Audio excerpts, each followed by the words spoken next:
Last but not least, we move on to the final presenter of today, and that's Janalee Heinemann, who is the Director of Research and Medical Affairs with PWSAI, which is the USA. Janalee is mum to a son, Matt, who is PWS. She works as a volunteer with the PWS in the USA for 16 years before becoming Executive Director from 1997 to 2007. She has written extensively on PWS issues and presented at many national and international conferences all over the world. She is currently Vice President of the ISO Board. Today, Janalee will review current issues in PWS research.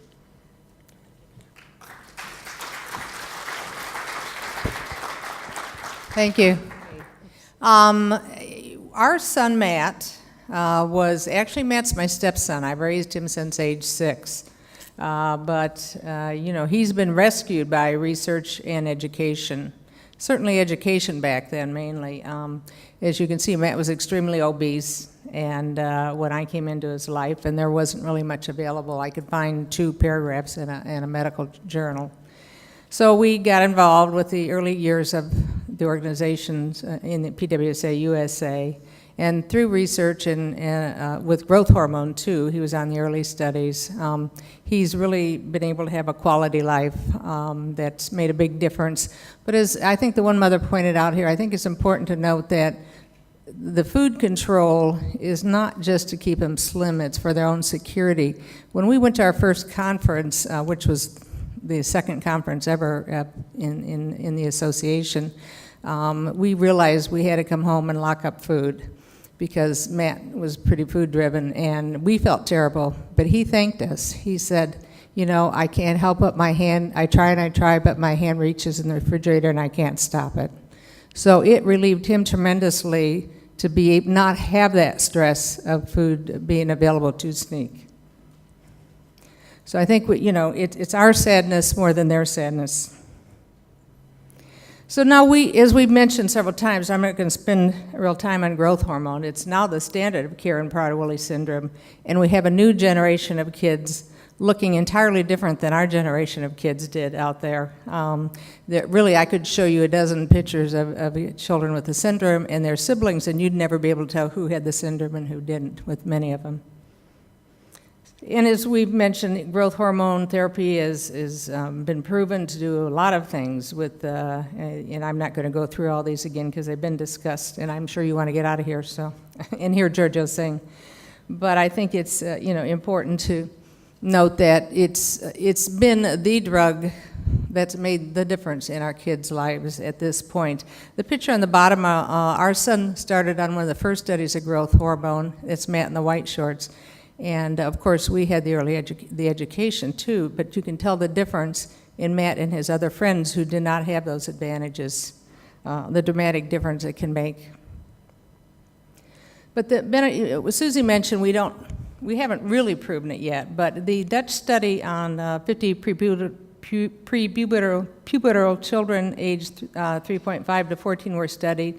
And this study showed that growth hormone treatment prevents deterioration of certain cognitive skills in children with Prader-Willi in the short term and significantly improves abstract reasoning and visuospatial skills during 4 years of growth hormone treatment. Furthermore, children with a greater deficit had more benefit from growth hormone children.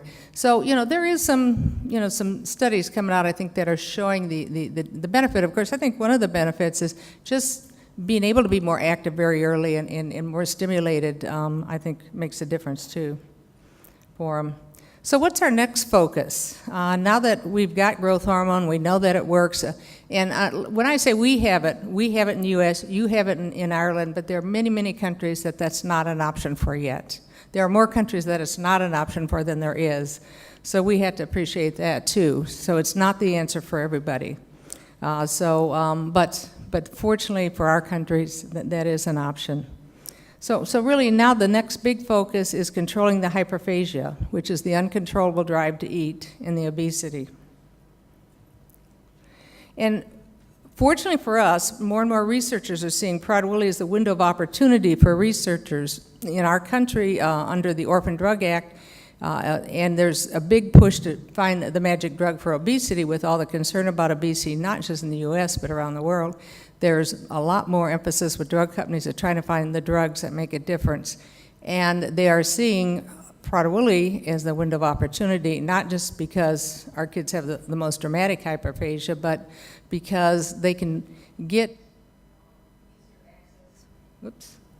easier access to studies under the FDA with orphan drugs, and they get better tax status, and they get 7 years exclusivity if the drug's approved. So there's a big incentive now, and so it is being appreciated as a great model, and we have a lot of drug companies that are interested and really in the throes of research on Prader-Willi syndrome for what we know is the most significant part of the syndrome. This is just a list. We're not going to go through it, but just to show you, these are the drugs. We have a group that we are a collaborative group looking at with PWSAI USA, FPWR, and the Pennington, which is the world's largest obesity researcher that's in the U.S. We're have a group that meets and talks and at least has conference calls to look at the different drugs, who's studying them on Prader-Willi, and how we can help out, how we can keep them encouraged, how we can keep on top of it. So as you can see, there's a lot of drugs coming down the pipeline. To me, I think right now, currently the most promising drug is the one is under Zafgen, the company Zafgen, and it's Belviq, and it's in its phase 3 study, which is great. The phase 2 study clinical trial completed earlier this year showed a reduction of body fat and hyperphagia-related behaviors in a small group of Prader-Willi patients. But the phase 3 study that'll be starting very soon is going to be 13 different sites around the nation, and there's going to be 84 with the syndrome from ages 12 to 65. And the first study was done in a supportive living home where it was more controlled, but the next study will be, this large study will be with people with the syndrome living in their home, in a home environment. So it's going to be the real test, it really is. And of course it's your typical placebo double-blind study, not typical, but one that's very controlled. So Zafgen is putting a lot into this. They're putting everything into this company, because they're so excited about the results of the phase 2 trial.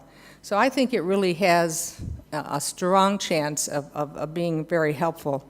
And in the first year, the reduction in body fat and the hyperphagia-related behaviors was shown. So keep your fingers crossed on that one. I think that one's really going to be, I hope, a huge answer. Now, let me go back on that, though. Mind you, well, I don't have to go back on it, but it's in shot form, okay? And they'll get shots twice a week.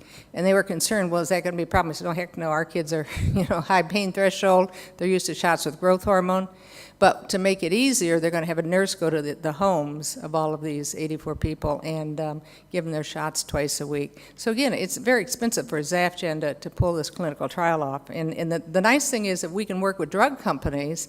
They can spend the money we can't afford to raise. We can't raise that kind of money for a trial. I mean, we can sponsor smaller trials, but they can do the big ones. So other promising drugs that I can see are the oxytocin. It was mentioned before that one study with Maté in France was very positive, and then another one wasn't. But there are a lot of people still very convinced that it has a lot of positive potential for Prader-Willi.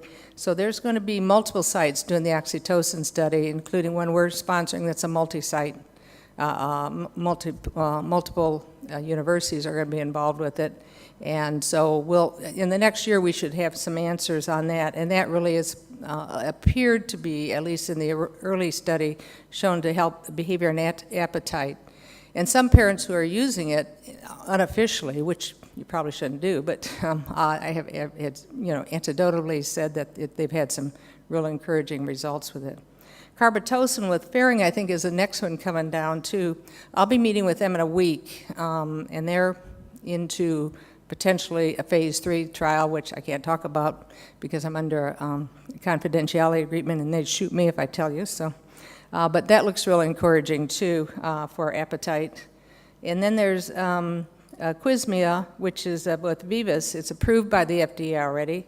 Now that's, it's part of, penteramine is the drug, remember fen-phen, and then it was taken off the market because the one half of fen-phen affected the heart. So, but it's the other half that was okay, the penteramine. And topirimate, which is interesting because topirimate was a drug, we sponsored a study years ago on topirimate, and it didn't help the appetite, but it helped the skin picking. So we'll see, we'll see where that one goes between the two. And then Belviq with Arena is on weight and appetite. And then RM493 with Rhythm on weight and appetite. They're all coming up. There's been also some drugs recently approved to fight obesity, Contrave and Saxenda by FDA. That's two new ones. Now their studies have not been on Prader-Willi, but maybe down the road that will be a potential too. And Novo Nordisk just it was approved by the FDA with a drug called GLP-1, and that's for obesity. That was just approved. Again, that was not for Prader-Willi, and really we need to wait and see what can happen with those drugs. And there is a trial that's going to start in October on RM493, and that's going to be in Orlando and Vanderbilt. But that will be on Prader-Willi. So there are a lot of drugs on the hyperphagia. We've never, in all the years I've been involved, which is well over 30 years, seen this kind of potential with drugs for the hyperphagia. Now, non-alternatives to drugs is, Tony Holland talked about the vagal nerve stimulation, so I won't go into that. And I knew he was going to, so I didn't put anything in on it. So, but that's one exciting potential too. Now, gene therapy for Prader-Willi, I know we're hearing a lot about gene therapy in our country, and I assume you are here too. But I think you need to realize it's a long way off, and the safety risks outweigh any potential benefits at this point. Because Prader-Willi is not a single gene disorder, which has been shown to you, and we don't know which gene affects what problem. So, there's no easy answer in the near future at all for gene therapy. But we have a lot we can do to make quality of life better, which we have already done, especially through growth hormone and education. And then we've sponsored a study, startle response test to assess transcranial direct current stimulation, induced modulation of hyperphagia and Prader-Willi syndrome. That's a long name, but that's the equipment down there you can see that's being used, and it's basically putting probes on the brain. Dr. Merlin Butler is the key person we're working with in it, who's well known for his work and his writing on Prader-Willi. I think Merlin's written more than anybody in the world, and he's head of our scientific advisory board. But so far, this is not in the journals yet, not been officially published, but he told me that there's a 40% reduction in hyperphagia in the preliminary data from using that, and they're following up this study with double the size of the pilot project, and in year 2, they're also going to use EEGs before and after the transcranial direct stimulation to see if there's any difference in the brainwave patterns. So that's another potential out there, which will be interesting to follow. And, it was mentioned as bariatric surgery an alternative. Well, at the Obesity Week conference last year, this doctor in Saudi Arabia reported on 2 young children with Prader-Willi who were severely obese. And he reported that it was very positive results. We question that. We question how that was followed. We're doing quite a few things at the Obesity Week conference in Boston in early November. So I'll be curious to talk to him again. And then in Italy, they've done a mini gastric bypass in 3 adolescents with Prader-Willi, and they also said there was a positive result. But the more we look into these positive results, the more we kind of see some concerns and some flaws in their way they've studied it. So our physician, Ann Scheiman, who is our GI specialist, she did a review of 60 patients with Prader-Willi syndrome and found that had been through some sort of bariatric surgery. And she found there were serious complications, weight gain after usually 6 months. The weight starts going on again, and death in some cases. So I would hesitate. We just aren't recommending it at this point. I'm not saying ever, there's never going to be a positive potential, but there are a lot of risk factors at this point, and it really doesn't seem to take the hyperphagia away. And so if a child, after an adult with a syndrome, was in a very controlled situation after, it might help. But if they were in a very controlled situation, they wouldn't have been that obese in the first place. So we'll see where that goes. Nutritional phases in Prader-Willi, we always think of it as a two-phase syndrome, but Dan Driscoll and Jennifer Miller from Gainesville in Florida, and Dan is head of our clinical advisory board, through the major rare disease, RDCRN, Rare Disease Center Network grant, have done a massive study, and they are saying that it's a multi-stage syndrome, which will take us a while to get used to that concept of it. But I think the most interesting parts is what they've shown is that the babies, we know the obviously, their failure to thrive, hard to feed, but when there comes a point where they start gaining weight before they have the hyperphagia, the hunger drive, or before they even have access to other food, but they start gaining weight earlier. So there's that phase where you have to be careful because they could easily start putting on weight before you're even dealing with the hyperphagia on that. Now, the final phase here, the adulthood phase where when they're older, where he says appetite is no longer insatiable, I question that a little because, be quite frank, I know our son was doing great, all years of doing great and slim in supportive living, and then there was one agency bought out the other, they weren't as trained, they weren't listening as well to what we were sending him or talking to him about, and he put on 50 pounds in 6 months. So, if you had studied him a year before, you would have said, oh, look at all these years he's controlled, he no longer has the insatiable appetite, and he knows what to say, he knows this, he's not going to be rude, he's not going to grab food in public, he's going to say, I'm full, and all that, but, there's a reality is that drive to eat is still there, so I question that. I think a lot of our kids in our country, which 50% are adults with a syndrome are in supportive living, 50% are not. So we don't have supportive living for everybody. But those that are in a very controlled environment, and if it's a good controlled environment where they have round-the-clock staffing and they're well educated, then you can see where that becomes less and less of a problem because they get used to that type of life. Now, I'm not going to spend a lot of time on this because it's been talked with by a couple people here but we talked about the GI system in terms of what we're learning about the entire GI system.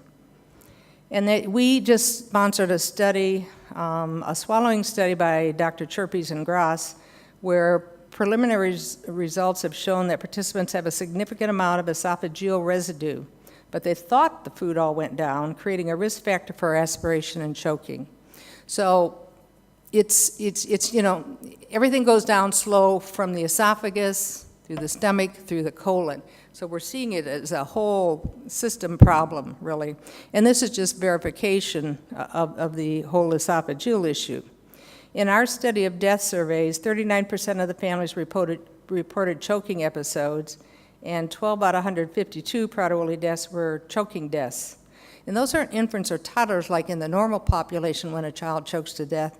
This was an average age, a medium age of 24 when they choked to death.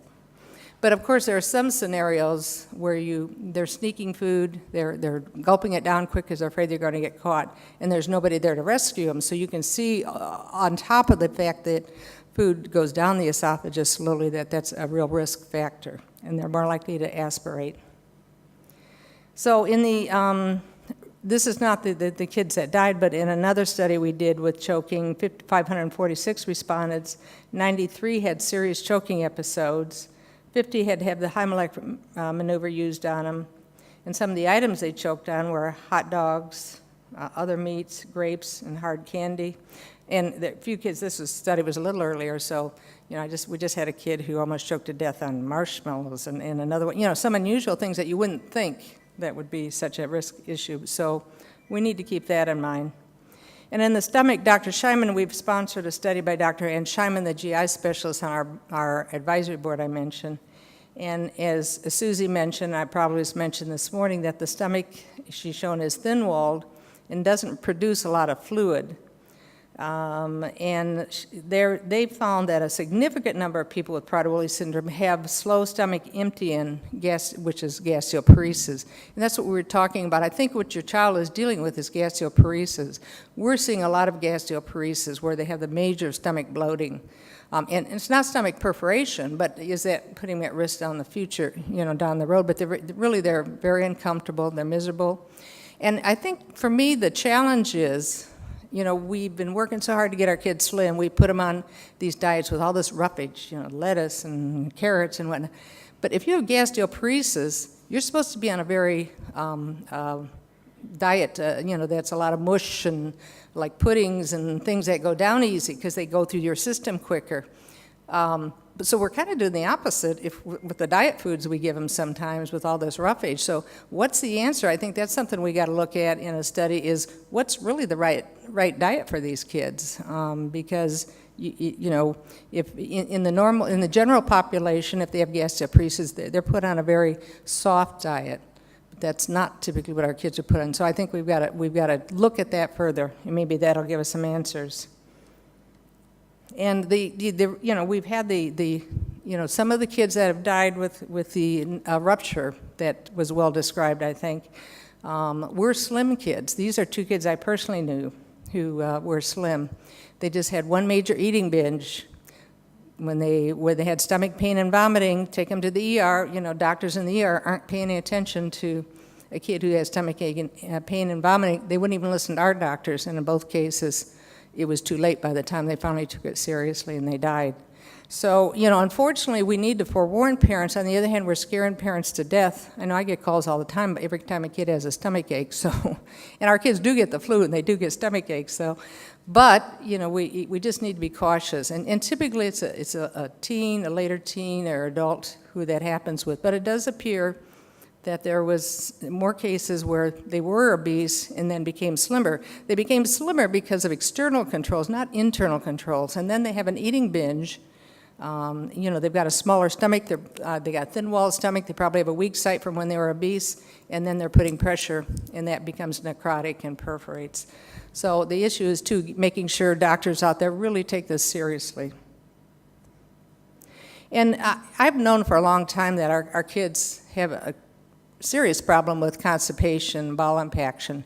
And my concern is not that as much as that when a kid has a serious GI problem, they go to the ER, the doctor they'll take an x-ray of the bowel, and they say, oh, they're constipated, we'll send you home with some medicine. Well, there may be something far more serious going on than just the constipation. They probably get the constipation most of the time because that's more the norm a lot of times with our kids. So that's my concern with it. On the other hand, too, with the if the stomach has a gastroparesis issue and then they've also got constipation, that may add to the other necrosis risk potential. But this is the first study, which I thought we needed to do, but we didn't do it. Denmark did it, in talking about the constipation with Prader-Willi syndrome. And the GI transit time was over 3 days in 5 of 21 with Prader-Willi syndrome, and none for the controls. And 8 of 20, 40% fulfilled the criteria for constipation. 12 of 20, 65% had fecal mass in the rectum versus in the general population that was studied, 3 of 25, only 12% of the controls. So I was glad to see the study because I think it just confirms what we know. But it's always good to be able to show that to some physicians too. Now on the positive side here, we're getting our kids diagnosed younger and younger and younger. This is just an example back when we did this graph. In 1996, when we had 2 infants diagnosed before the age of 1 in 96. So by 2009, we had 101 infants diagnosed by the age of 1. Look at the dramatic difference in the graph there on that. And every year, we're getting more and more diagnosed in that very early stage, which makes a huge difference if we can get parents educated early, get them to understand to use tough love when their kids start showing too much interest in food so they don't get to the point they have to backtrack on it. So we've also come up with this piece. It's on our website. You certainly welcome to refer to it with a new baby. It's when your baby's in the hospital NICU. It's a fairly extensive piece. It's good for new parents and it's on the PWSAI USA website, and it's also good for physicians in the NICU. Now, this was mentioned, so I won't spend time on here, but it is interesting to see. We talked about that somebody saying, are there more kids being born with UPD? Well, if you look at the fact that how many imprinting, is the, the deletion is the light yellow one, and then the UPD is more the purple one there. So if you look at the younger people, how many more with deletion than UPD? But then you go all the way up to women that have babies in their 40s, look at how many more are with UPD versus deletion. So, I just wonder if we're not going to have an era with mothers having babies later with more UPD. Now, the new technologies will also bring new ethical dilemmas. I just spent some time, they were interviewing me on this. There's a non-invasive prenatal testing called NIPT, is just months away from being available to all in the U.S., and that with 15 new disorders being added, including Prader-Willi syndrome. And so at 9 to 10 weeks of gestation, and it's 90% accurate. But what's the decision going to be of parents who find out they are pregnant with a child with Prader-Willi syndrome and go to the website and read all the devastating information? Really, as you can see, the ethical and moral dilemmas that are going to come up. So it's kind of good news, bad news in terms of that. We love our kids, we think they're beautiful kids, yet parents are going to have an easy access to abortion if they choose that. Dr. Driscoll is starting to get chromosomal microarrays. This was mentioned about the interest in the SNORD 116, and he's starting to get chromosomal microarrays in all of his patients to evaluate the size of the deletion. In Prader-Willi, there's a loss of function in at least 10 genes. That's when we talked about, there's no magic answer with gene therapy because there's at least 10 genes that are impacted there. And then we're finding there's more down the road too. So, but what's the function of each gene? And what they have found is SNORD 116 is a major gene locus of obesity and hyperphagia. So that will maybe bring some answers too. And this one, in comparison of body mass index and antipsychotic use between genetic subtypes in patients with Prader-Willi syndrome, I thought this was interesting. By the way, there's a lot of research I'm not giving you because we don't have time, okay? So I just picked out some I thought would be more interesting to you. And so the conclusion, there's no significant difference in BMI between patients with deletion versus UPD. But a statistically significant difference with more frequency of antipsychotic prescribing with patients with UPD. Well, no, that's not too surprising because we know more people with UPD are more likely to have episodes of psychoses. And as Tony Holland mentioned, but it's treatable. They don't stay in, for the younger parents to understand, they don't stay in a psychotic episode for long periods of time. There's good drugs, as long as the psychiatrist knows what they're doing, and it's treatable. But the concerning thing is lighter patients with both subtypes, both UPD and deletion, and those with, and those with deletion too, though, have more behavioral and psychiatric problems requiring antipsychotic therapy. Well, we knew that about UPD. But the kind of new thing here is patients that are slimmer are more likely to have these problems. Here we are, we try to keep our kids slim, but then there's the dilemmas of keeping them slim. You're sometimes caught between a rock and a hard place. And Tony Holland also, this was one he did, and now we're differentiating more between behavior and mental illness with Prader-Willi syndrome. Before we used to kind of lump it all together, and either say it was all behavior or saying it was all mental illness. With UPD, 60% may deal with mental illness, psychosis, versus 16% with deletion, but as he mentioned, and I'm mentioning, the psychosis is treatable. The features of psychotic illness and UPD versus deletion, the difference is there's more hypomania symptoms, which he mentioned. Hypomania, the hypo is less serious than the hyper, the mania. But other symptoms were more the same if they had these episodes, and that's delusions, persecution, paranoia, and hallucinations. And, we don't have time to, and I think, Tony, you probably talked to him before more about the differences there. The nutrition intake and diet quality of children with Prader-Willi syndrome, this one, they had this, despite relatively high scores for overall diet quality, And let's face it, our kids like almost all foods, if not all, and so it's easy to give them high-quality diet, in terms of they'll eat things that other kids will be too picky to eat. But they're still at risk for suboptimal intake of important nutrients such as vitamin D, calcium, folate, zinc, and iron. So, we have to look at supplements, but as Susie mentioned, Dr. Cassidy mentioned, we need to be careful about not getting too crazy with supplements because too many supplements in certain areas can be harmful to our kids. But I know like vitamin D, when our son was losing weight and staying slimmer, you couldn't give him 3 big glasses of milk a day like you might another kid. It's just too many calories, So we had to look at how to supplement that.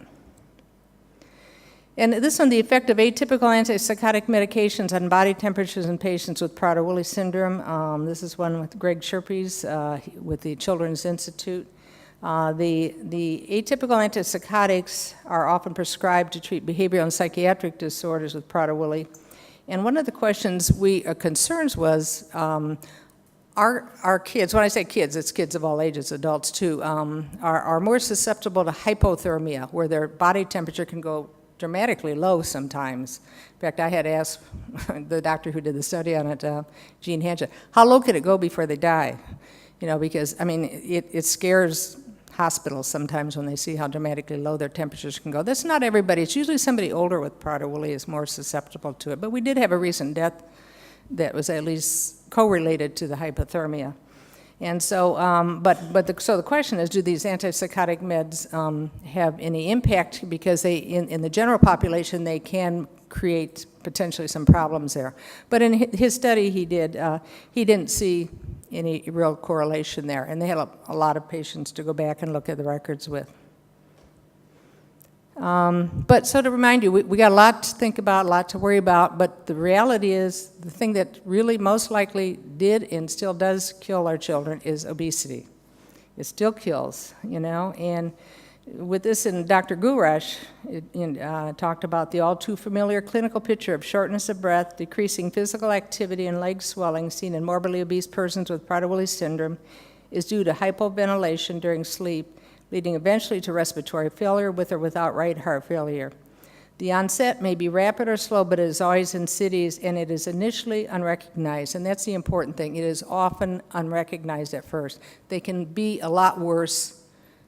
Somebody may think, oh, they're not doing so bad, they're very obese, but they're not doing so bad, but, often some serious problems are unrecognized we have to be careful about.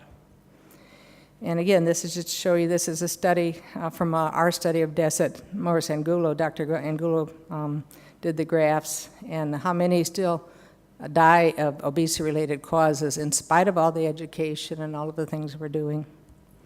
And from that, a lot of that's respiratory impairment and cardiac issues will create the deaths. So we worry about these other things, but really the main thing is still keeping them slim,